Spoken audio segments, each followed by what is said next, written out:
Like with a mic in my hand, I might give you a song. Barry White, you're my first, my last, my everything. No.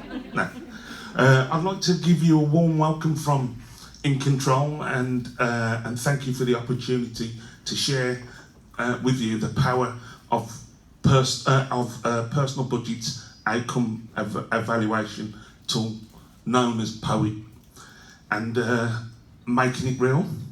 I'll talk about making it real as well, wearing my other hat as the chair of Think Local Act Personal. How many people have heard of Think Local Act Personal? Well, I'm quite impressed. But first, my name's Clenton and I'm from Birmingham. The accent might give it away a bit. Brought up in Birmingham but live in Solihull. I run a disabled people's user-led organisation in Solihull called Community Navigator Services, CIC.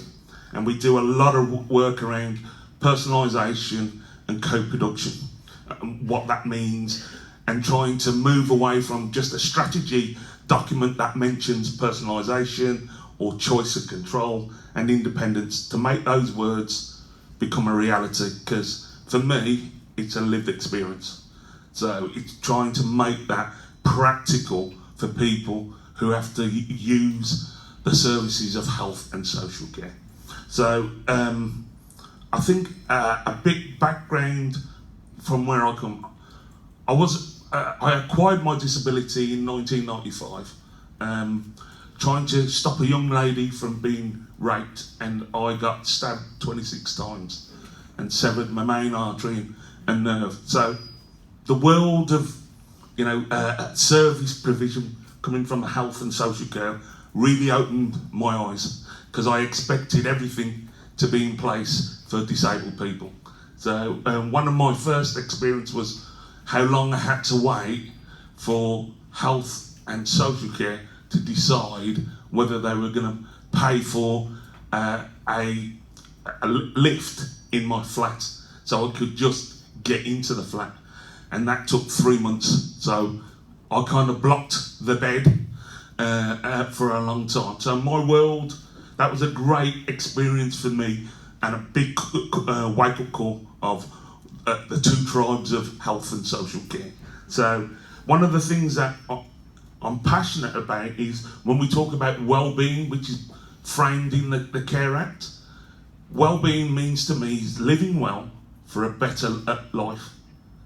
Basically, how do services enable that to happen and facilitate? Because this is a different culture. What we've learned about is doing to and for people, but not necessarily doing with. So, how do we move to doing with people, which is part of co-production? So, okay, is that okay? Yeah. Okay, sorry about that. So, as I was saying, I've lived my life doing campaigning for the rights of people with disabilities, and that led me to campaign and support national government and local government.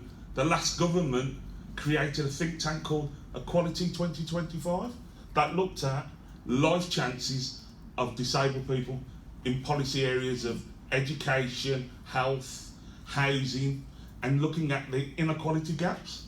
So most of my time has been spent around equality, human rights, diversity, and co-production. So that's why I'm passionate when we talk about choice, control, because I have to live a life, and we sometimes forget that. So it's a life, not a service, and especially whole life. What does that mean? How do we connect people to someone they love?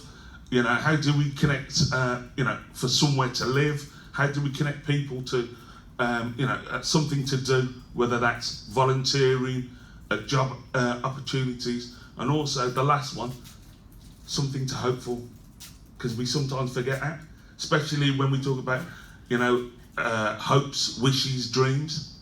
children and young people have that. So how do we keep that at the forefront, especially around transition? So, that's basically where I come from. And I'd like to talk about how do we talk about using citizenship. We talk about people and rights, but if we're talking about rights, you have to talk about responsibility. So where does that fit when you talk around citizenship in education? So those are some of the things. But with co-production, I always talk about none of us is smarter than all of us. So how do you bring the voice of people into the room, to making it real, that it's just not a policy, a strategy document? How do you bring the voice of that experience? Because at the moment we're working with the rhetoric reality gap of personalisation, or sometimes called the self-directed sport.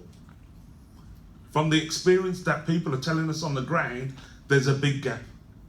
So how do we try and close that gap? So for me, Ofsted love it. I'm just going to give you a quick overview of why Poet is quite important to me and other people and families. Ofsted love it, so it's a way of working with Ofsted. Also, the Care Act, it helps compliance with the Care Act, and especially wellbeing principle. It's also great for developing what needs to be done by having the voice, the genuine voice of people and families and communities as a source to developing things. But it also can be used to compare your own local authority to others. But also it can also help to gain consistent approach nationally when we're using Poet as a tool. But it also enables should set out, using Poet, set out a collective ambition over time where you want to be as an organisation. But also it's a way of high level and showing the direction of travel that you want to take as a local authority in this, and detail how you implement it by working with people and families. And I use the term people to reference young people and children as well. But it also helps convey a new conversation with people, because I think Kath talked in her talk earlier, that's one of the biggest things that people feel people don't listen to them. This is a way of evidencing that and showing what you've heard, you've actually done something with. That is very useful, I think, of shaping and improving health and wealth and well-being, because jobs are, in transition. There's a lot of people, young people, who are stuck on a treadmill, in colleges, but not actually getting a job. So, how do you go about working through that? But the main points of Poet, I would say, is hearing the voice of young people as citizens. It's feedback results. Julie likes using the analogy of family fortunes, or play your cards right, higher, lower. You can use it as measuring where you are. So, and also it's a great way of joining up a joint identification of issues for improving how to do co-production. And also it's about practice-based evidence in action. So I just also wanted to remind people in the room, how many of you use your membership? How many have joined up membership with In Control? Okay, because you could use your membership to try and use Poet and get the best out of Poet to help In Control help you to do that. But also, Poet, for me, shines a light on certain things that you might not have thought about, but because it's bringing the voice of people and bringing that to attention.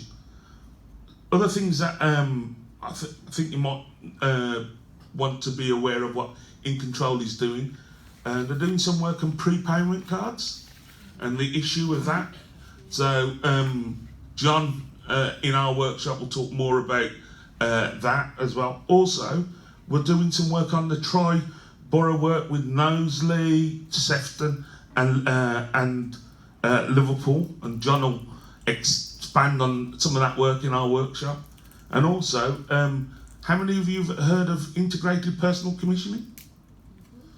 Okay, doing some work on looked after children on that programme, and doing some work on transformation, transforming care, teenagers with autism, especially stuck in the college system, and how to get meaningful supported employment. So I know at the moment it was announced there's 13 pilots that local authority have got some funding from Department of Works and Pensions to look at supported employment, to look at getting some real work for people. So I don't know how many of you have looked at and hooked up and looked into that to see how you can work together and doing some of that stuff. But also In Control is doing some work in creating a national network of people in developing like self-advocacy and advocacy, giving people information, around rights and stuff like that. So that's basically, if you want to know a bit more, please visit our workshop and we'll explain some more about it. So thank you very much.